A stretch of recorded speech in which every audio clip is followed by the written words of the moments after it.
drink from the data stream. The Elixni awkwardly shouldered its way onto the empty stool at the ramen shop and rested its 4 elbows on the bar. Maurice looked up over the huge pot of broth and, thinking a titan in one of their ridiculous helmets had arrived for lunch, called out, "Irashimase." Metal plating covered the creature's forehead and the side of its face, ending in a nozzle that hissed a steam of bluish mist. A haphazard collision of heavy canvas and metallic weave draped over its shoulders. A Vanguard lanyard dangled absurdly from its neck.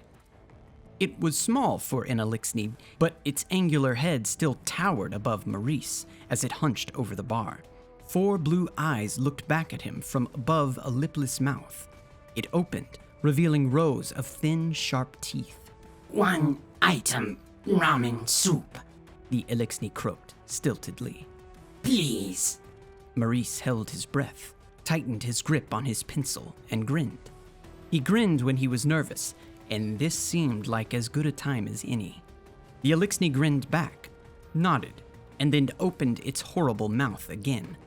"I smelled it, and the smell was good." It said. Maurice scanned the bar. His other customers sat frozen, their bowls of ramen steaming silently in front of them. He realized his mouth had apparently decided to talk on its own, as if nothing were wrong. He heard himself ask, "How spicy? 0 to 5 stars. The Elixni had anticipated this question. "Spicy, 5 stars." It said, holding up one hand with 3 claws splayed and another with 2. "May I receive additional dead flesh, please?" You got it, Maurice said, his even voice betraying none of his tension, and he turned back to the bubbling pot of broth. Muscle memory took over, and he soon found himself placing a steaming bowl of ramen in front of the creature, who clucked cheerfully. Maurice took a half step back. A small crowd was forming in the walkway in front of the restaurant. Some of the customers leaned in as their curiosity overcame their terror.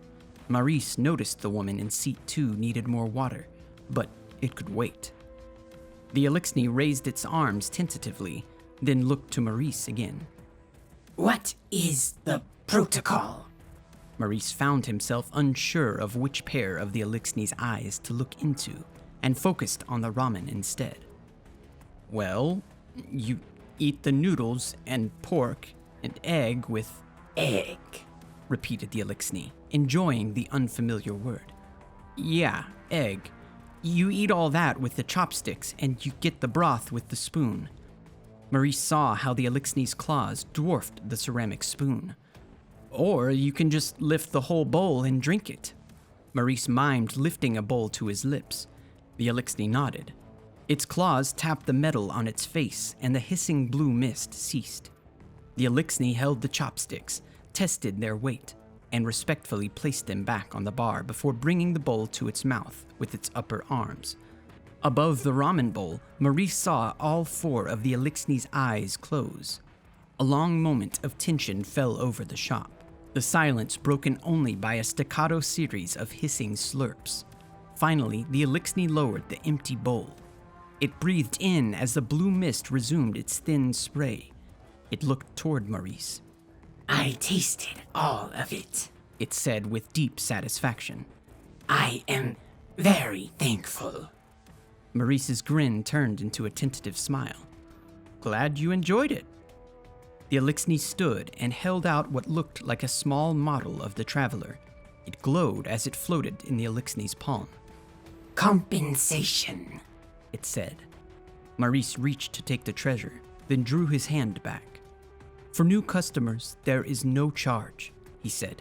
"No compensation. Thank you for coming in." The Elixni cocked its head, then clucked, and the model vanished beneath the folds of its cloak. It smiled at Maurice. "You," it said, then cleared its throat with a rumble. "You are a..." And the 5 spirited words that followed were replete with hard consonants. In the confused silence that followed, the Elixni nodded graciously, then walked through the crowd outside and deeper into the city.